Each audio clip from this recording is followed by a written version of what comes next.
Okay, we have Chapter 5 Review, question E71. And this one's a more theoretical question. That's why we're going to work through it together here on a video. So we have recent graduates of math departments across the country, and half of those intend to teach high school.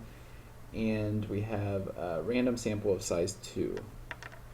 So if mathematics departments across the country had only 4 recent graduates total, so of course this is unrealistic, what is the chance that the sample will consist of 2 graduates who intend to teach high school? So if we look at this here, the chance that the first one would intend is just 2 out of 4, because we know that half intend to teach high school. So out of the 4 recent graduates, 2 of those are going to intend to teach high school. Now the problem is, since we're not going to choose that same one again, now when we go to choose the second one, there's only 1 left who intends to teach high school. Of course, we only have 3 left total, because we only started off with 4, and we already chose one here in the first step. So 1 out of those 3 are going to do that. So we'd have 2 out of 12, or 1/6. And you would just divide that out and round to 3 decimal places. Now B is saying if we had 10 million, which again is way unrealistic because it's way too high, what's the chance that the sample would consist of 2 graduates? So same question, except now we have a much bigger one. So we have 10 million recent graduates. So basically we have 5 million who intend to teach when we're picking our first person for the sample, and 10 million total to pick from. And that's going to reduce down to 1/2. Now the thing is here, when we go to pick our second one, we've already picked 1 of the 5 million that intend to teach. So there's really only 4,999,999 left who intend to teach high school. And we no longer have 10 million total to choose from because we've chosen 1 already.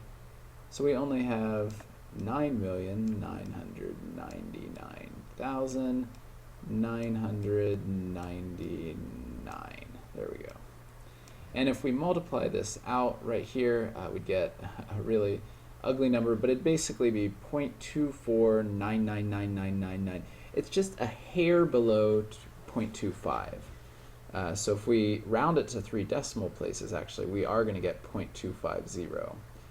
So are the selections independent in part A? No, because if we choose one who intends to teach in the first round, that's definitely going to affect the chances of choosing the other one, since there's only 2 to begin with, and one of them's knocked out now, so we only have 1 left who intends to teach high school. So it's definitely not independent. In part B, they're also not independent. If they were independent, these 2 numbers here should not depend. Specifically, the second number shouldn't depend on the first one. But notice, after we chose that one, we went down 1 here and went down 1 here. So that choice did affect our choice. We had 1 less of the people who intend to choose high school to choose from. So it was technically dependent, so it was not technically independent. However, in the second part, in part B, we can assume independence, because when we multiply these out, we get 0.249999999. If they were completely independent, we'd have 1/2 times 1/2, which would be 0.25. And why is it? It's because when we select one of these 5 million, whether we have 5 million out of 10 million or 4,999,999 over 9,999, this is pretty much the same chance. There's really not too much difference between this and this. And this is in general, if you have a large population and you sample without replacing that person from your sample, you're not technically independent. if anytime you do sampling without replacement, it's not technically independent, but if your population is large that you're sampling from, realistically speaking, you can assume independence, and that's what this question is trying to get at.